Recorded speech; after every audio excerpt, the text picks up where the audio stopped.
Masih bersama kami pemirsa di obrolan Karebosi, dan kami masih mengajak Anda untuk ikut bergabung di 0411-368-1002.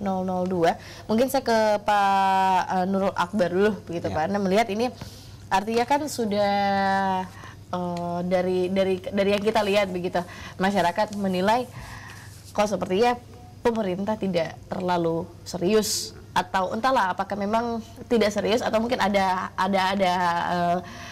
kesulitan-kesulitan lainnya begitu. Tapi dari Anda sendiri mungkin merasa kesulitan tidak sih dengan koordinasi dengan pihak yang harusnya ikut bertanggung jawab di sana? Iya, sebenarnya kalau berbicara kesulitan sebenarnya tidak juga. Tapi dari sisi mana kita melihat, taruhlah kami mungkin dari UPT sudah menganggap itu sangat urgen dan darurat, tapi mungkin dari kawan-kawan yang lain mungkin masih melihat itu tidak. Contoh dari penganggaran, kami sangat berusaha untuk memaksimalkan anggaran sesuai dengan kebutuhan minimal. Ini bukan maksimal, tapi kebutuhan minimal yang kami memang sangat butuhkan di situ. Tapi ya ada hal-hal yang mungkin dianggap lebih penting untuk diprioritaskan, apalagi di dalam kondisi keterbatasan efisiensi anggaran saat ini. Nah, mesti ada pilihan-pilihan yang mana yang paling penting untuk diprioritaskan. Sementara itu bergantung dari SKPD terkait. Kami UPT Losari sebenarnya dalam pengelolaan ikon berbicara soal ikon khususnya di Anjungan, ya pasti tidak bisa juga untuk memaksakan apa yang kami mau kepada SKPD untuk menitipkan anggaran penuhnya untuk bagaimanalah pengelolaan daripada Anjungan Pantai Losari itu.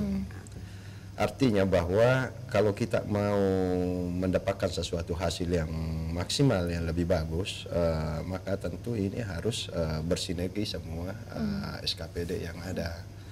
Karena toh juga apa yang sudah dibangun, maka ini harus juga perlu tetap dirawat, dijaga, dan lain sebagainya. Karena segala sesuatu, apalagi kita berbicara mengenai ekonomi ini, dampaknya itu begitu besar. Jadi tidak hanya masyarakatnya secara langsung, bisa kita lihat secara makronya, yaitu adalah kota itu sendiri yang melalui daripada PAD. Nah, dengan PAD yang maksimal bisa diperoleh, maka tentu ini kan bisa ada banyak hal yang bisa kita lakukan, terutama terkait daripada pemeliharaan daripada ekon tadi. Sehingga kota Makassar ini tidak menurun ataukah memiliki sesuatu nilai rasa yang dulunya besar ataukah diagung-agungkan. Dengan ikonnya yang semakin menurun, tentunya juga akan berpengaruh kepada masyarakat, terutama orang-orang yang dari luar yang mau menyaksikan dan mau melihat daripada kota Makassar itu sendiri. Jadi ini memang betul-betul harus disinergikan semuanya. Jadi tidak bisa dikatakan bahwa hanya UPT saja, UPT saja yang ini, karena di situ kan ada sampah, ada parkir, ya tentunya pasti juga di sini kan ada. Di situ kalau kita berbicara mengenai Pantai Losari ada kelautan. Nah, hal yang paling terlupakan dan sering tidak dilakukan, berbeda dengan di beberapa negara, dan itu padahal itu di dalam undang-undang itu sudah tertuang, terutama di dalam undang-undang nomor 26 tentang tata ruang. Di situ ada dua istilah, yaitu insentif dan disentif. Artinya bahwa keberadaan suatu ikon, taruhlah saya ambil contoh Anjungan Pantai Losari. Jadi tidak hanya tanggung jawab semata-mata pemerintah, tetapi kan di situ ada beberapa pelaku ekonomi di sekitarnya. Artinya di situ besar itu kawasan lantaran Pantai Losari, Anjungan Losari. Andai kata mungkin kita berbicara itu kotor ataukah tidak layaklah dikatakan sebagai ekon, menurun kualitasnya sehingga daya tariknya tidak ada, maka tentu kan para pelaku ekonomi yang sepanjang itu pun juga akan berpengaruh.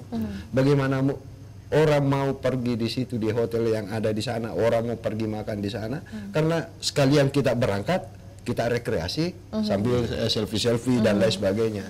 Jadi ini memang harus diberikan kewenangan, bukan kewenangan, melibatkan para ekonomi ini bagaimana menjaga dan merawat daripada ekon-ekon yang ada. Karena toh juga dia kan mendapatkan imbalannya ataukah dari sesuatu apa yang ada di Anjungan Losari itu tadi. Nah, bayangkan tadi kalau kita lihat dan biasa juga saya ke sana, bau pesing, ya. Nah ini kan pasti masyarakat yang mau ke sana itu akan berpikir dua kali ya, nggak ada daya tariknya dan apa. Orang jauh-jauh dari Jakarta, dari Ambon mau melihat kota Makassar yang taunya itu Anjungan Losari, begitu dia datang. Akhirnya dia membawa kesan dan pesan yang seharusnya menceritakan kepada yang lainnya supaya terangsang lagi ke kota Makassar, itu tidak terjadi. Nah berbeda kalau apa yang tadi disampaikan oleh Bapak tadi, di beberapa negara betul-betul kesadaran. Memang situasi dan kondisi daripada ekon-ekon kota ini itu betul-betul terjaga kebersihannya, sehingga daya tariknya itu cukup besar. Artinya kelihatan seriusnya untuk menjaga begitu. Ini artinya juga jadi PR juga untuk dinas-dinas terkait yang seharusnya ikut membantu pengelola begitu Pak.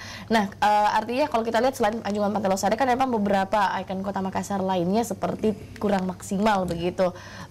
Bagaimana gitu seharusnya tata kelola ikon kota Makassar biar jadi cerminan kota Makassar lebih enak begitu ketika ada wisatawan datang membawa itu ke daerahnya gitu Pak. Kalau kita mengambil prinsip ekonomi, taruhlah misalnya swasta, gedung ini saja, ini kan boleh dikata bahwa ini kan dikelola oleh swasta. Artinya gedung ini kan produktif, hasilnya ini kan yang digunakanlah untuk merawat, ya, menjaga daripada gedung ini. Nah begitu pula juga dengan beberapa ekon-ekon kita yang sebenarnya kan produktif, yang secara tidak langsung sebenarnya hasil yang diperoleh daripada itu semua ini kan bisa digunakan untuk membiayai dirinya sendiri. Taruhlah misalnya Benteng Rotterdam, hampir dikata bahwa terutama pada hari Minggu itu sangat penuh, orang berkunjung ke sana, orang masuk ke sana kan bayar, ada tiket, ada karcis. Nah kalau ya itulah tadi kalau kita mau pakai pemahaman ekonomi kan mestinya ini sesuatu pastikan harusnya terawat. Andai kata sesuatu bangunan yang memang tidak bisa menghasilkan sesuatu, ya tentu ada alternatif lain yang bisa kita lakukan. Contoh misalnya patung ayam di Dayak, dari sisi komersialnya kan tidak ada, karena dia cuma hanya patung. Untuk apa orang ke sana? Tetapi kalau kita melihat bahwa dia adalah bagian ruang yang memberikan udara, yang boleh dikata bahwa rasa keadilan bagi masyarakat yang ada di sekitar itu kan berbeda. Yang masyarakat yang punya toko atau bangunan yang berhadapan langsung dengan patung ayam itu atau KRTH itu dengan yang ada di belakangnya, sementara dia membayar PBB itu sama. Jadi harusnya tata kelolanya itu seperti apa? Nah itulah tadi bahwa yang merasakan dampaknya secara langsung itulah diberlakukan insentif. Artinya kita berikan tanggung jawab sebagian daripada masyarakat atau pelaku ekonomi ini terhadap fasilitas-fasilitas yang berfungsi sebagai ekonomi. Jadi ini mungkin selama ini kurang berjalan dengan baik begitu Pak. Kalau Pak Sarira melihat begini kan dikatakan tadi juga PAD otomatis pariwisata sangat berpengaruh begitu, salah satunya untuk PAD. Sempat disinggung Pak Nurul, kayaknya bicara soal anggaran lagi biasanya akan seperti dipilah-pilah begitu ya, mana yang lebih prioritas, apakah memang pemerintah melihat tidak terlalu prioritas begitu pariwisata kita, ikon Kota Makassar untuk dijual lah katakan ke daerah lain. Oke, dari kacamata pariwisata, sekarang itu pariwisata sudah mulai level 2 loh, dari Migas. Jadi bahkan di lambung nanti. Jadi pariwisata sekarang itu menjadi pendapatan terseksi lah kalau dibilang ya. Jadi kalau contoh ikon kembali ke Pantai Losari tadi, memang tidak menarik distribusi di sana, tapi dia yang menarik orang datang ke sana. Jadi itulah yang menyebabkan kalau pariwisata dikelola itu memang dia dampaknya ke yang lain. Sampai supir-supir pun dapat, sampai warung-warung pun dapat, tempat-tempat supir pun dapat, penjual emas dapat, rental-rental dapat, orang hotel dapat, restoran dapat, yang tidak ada hubungannya dengan, kalau mau dipikir nggak ada hubungannya dengan mereka gitu loh. Airport pun dapat, let's say kayak penerbangan pun dapat semua kan. Jadi itu makanya salon-salon pun dapat, spa dan seterusnya. Jadi begitu banyak dampaknya memang ini. Cuman, nah di sinilah sebenarnya dilihat itu strategi yang digunakan oleh pemerintah. Jadi pemerintah di sini kalau dari kacamatanya kami itu memang dia punya regulator sentral atau ya dia lah yang mengemudikan ini kota mau seperti apakan gitu loh. Karena kalau ikonnya ini sudah hilang, itu bisa orang langsung pindah. Ya mau maaf saja seperti kayak Toraja sekarang. Tahun ini sepertinya kayak redup. Karena kenapa? Sepertinya dari kementerian tidak melirik. Dan dari pemerintah Toraja sendiri nggak ada untuk, sepertinya nggak ada effort. Walaupun ada effortnya tapi nggak kelihatan. Karena kenapa? Yang terkenal sekarang itu Labuan Bajo. Karena kenapa? Yang jadi triggernya itu kan Pak Menteri dengan Pak JK sendiri itu kampanyekan dulu Labuan Bajo itu Komodo menjadi warisan dunia kan. Jadi lewat pemimpin ini suatu daerah itu bisa terkenal sekali gitu loh. Terlepas dari nanti ada kekeliruan atau ada kesalahan dalam memanage, itu urusan sekian. Kalau saya, Pantai Losari ini sudah terkenal, Makassar ini sudah terkenal. Di Indonesia Timur, kota yang terkenal itu Makassar. Nggak ada yang kalah. Jangan sampai hilang gitu ya. Iya, nah ikon ini, ya itu saya bilang tadi, memang membuat sesuatu itu susah memang. Tapi lebih susah kalau dipertahankannya. Nah, jadi memang perlu kita saling bahu-membahu nih. Kalau saya melihat vandalisme itu yang nulis-nulis itu perlu aja sebenarnya hanya menurut saya butuh pengawasan yang lebih ketat atau mungkin sistem yang akan dipakai mungkin mesti di SS lagi atau dipantau kira-kira seperti apa. Mohon ini saya cerita sedikit. Permasalahan di Indonesia, seluruh Indonesia ini, permasalahan yang paling besar itu adalah sampah. Nah yang kedua yang saya biasa lihat yang dikeluhkan oleh wisatawan adalah masalah toilet. Hal ini juga menjadi permasalahan. Mohon izin Bapak, di hampir seluruh atraksi-atraksi wisata yang ada di Sulawesi, khususnya Kota Makassar itu bermasalah mengenai toilet. Nah ini masalah juga karena mindset orang Indonesia itu sukanya pakai jongkok. Nah toilet-toilet yang disiapin pemerintah itu duduk. Jadi ini juga ada tidak match-nya seperti itu. Kalau wisatawan mancanegara kan dia pakai tisu, nah kita pakai air gitu loh. Jadi ini sesuatu. Nah ini kita orang Indonesia masuk di toiletnya bule, kita nggak tahu menggunakannya, jadi kita menggunakan gaya kita gitu. Jadi harusnya kita nggak boleh duduk, jadi duduk. Harusnya kita nggak boleh jongkok, ya kita duduk. Jadi kan, ya itu sesuatu yang aneh juga. Tapi menurut orang biasa aja gitu. Tapi kalau kami itu menjadi keluhan besar buat wisatawan itu, siksa itu, maka orang nggak mau ke sana, maka langsung cepat-cepat tinggalkan karena kenapa mau cari toilet gitu. Karena kurang nyamannya tadi tuh Pak. Artinya yang seharusnya dilakukan begitu oleh pemangku-pemangku kepentingan biar ikon Kota Makassar ini identitasnya tetap ada begitu, jangan sampai hilang. Jadi sebetulnya paling bagus sebenarnya itu perlu kolaborasi sebenarnya. Jadi mohon maaf kalau di Politeknik Pariwisata Negeri Makassar itu ada tuh, langsung dibawa Kementerian Pariwisata tuh. Bisa berkolaborasi dengan dinas, bisa berkolaborasi dengan pemerintah. Cuma saya melihat di sini semua jalan masing-masing. Sama kayak dinas tata ruang. Dinas tata ruang bilang begini, yang lain tidak peduli. Saya mau begini. Artinya tidak ada sinergitas yang baik. Ya, jadi kalau saya melihatnya perlu ada sinergitas. Mohon maaf saja, tempat parkir itu tidak nyaman buat wisatawan. Tapi kalau bule mancanegara datang lihat gayanya orang Indonesia bawa kendaraan, itu jadi objek wisata sebenarnya. Tapi kalau untuk domestik itu sama sekali bikin ini, apalagi kalau pergi bisnis harusnya cepat sampai ke suatu tujuan, terhalang karena tidak teraturnya itu. Nah kan kembali ke dinas tata ruang, harusnya nggak boleh ada toko, harusnya nggak boleh ada mall. Itu kan kembali lagi ke kebijakan gitu loh. Jadi ya memang kita mesti duduk bersama dan melihat, sama kayak sudah bagus dibikin-bikin sama ini penyedianya lo ditulis-tulisin, dicoret-coretin gitu. Jadi kan sudah ada toiletnya bagus-bagus diinjak. Ya kan harusnya mau duduk nggak bisa duduk karena kenapa? Sudah ditaruhin kaki gitu. Nah ini hal-hal kecil tapi Itu sangat krusial sebenarnya. Baik, kayak artinya gitu. memang butuh sinergitas yang baik begitu Pak dari pihak-pihak terkait, dan juga sepertinya memang perlu ada sosialisasi ke masyarakat biar mindset masyarakat Makassar juga Betul sedikit sekali, itu berubah bisa. untuk bisa lebih merawat, lebih cinta dengan ikon Kota Makassar. Terakhir saya ke Pak Nurul Akbar dari Kepala UPT Pengelolaan Losari. Ada ingin Anda sampaikan malam hari ini, Pak? Terkait ikon Kota Makassar, Anda pun kan sebagai pengelola mungkin selama ini merasa kok kayaknya tidak terlalu didukung oleh pihak-pihak yang seharusnya ikut membantu begitu. Ya, harapannya terkait Losari, penilaian yang pertama terkait penilaian terhadap Losari.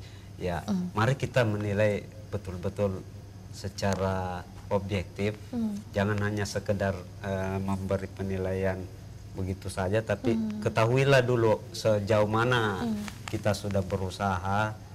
Tapi bukan berarti kita mau menyalahkan masyarakat yang menilai itu buruk. Kita malah berterima kasih bahwa itu menjadi informasi dan menjadi saran yang memang semestinya menjadi pertimbangan buat kami. Yang kedua, untuk siapapun yang datang berkunjung, mari silakan datang berkunjung, berwisata, khususnya di Pantai Losari, tapi berwisatalah dengan bijak, berwisatalah dengan cerdas, dan berwisatalah sebagaimana berwisata itu kita lakukan. Jangan datang hanya sekedar datang ambil gambar kemudian Mengotori. buang sampah di situ. Sementara kan sudah ada fasilitas tempat sampah. Oke lah, mungkin fasilitas saat ini masih minim. Insya Allah pemerintah kota akan mengevaluasi terus apa yang menjadi kebutuhan di sana, sambil kita jaga dan rawat semaksimal mungkin dengan daya dan upaya yang memang saat ini masih sangat terbatas. Ya, tentu untuk kenyamanan, tetap kenyamanan masyarakat. Bayangkan hampir tiap hari itu kita usahakan buang orang yang buang air sembarang di situ, tapi selalu saja setiap hari ada bau seperti itu. Ya, saya kira itu. Baik, artinya untuk masyarakat pengunjung di Pantai Losari ataupun di ikon-ikon Kota Makassar lainnya, kalau memang tidak bisa membersihkan, setidaknya jangan mengotori lah, seperti itu. Terima kasih Pak Nurul Akbar, Pak Nusyam, dan juga Pak Sarirah sudah hadir malam hari ini. Harapan kita bersama semoga baik itu dari pemangku kepentingan ataupun masyarakat bisa sama-sama menjaga ikon Kota Makassar agar tidak kehilangan identitas. Pemirsa, usai obrolan Karebosi, sesaat lagi Selebes Malam hadir menemani Anda dengan informasi dari Kota Makassar dan sekitarnya. Saya Tirza Ivana pamit, sampai jumpa.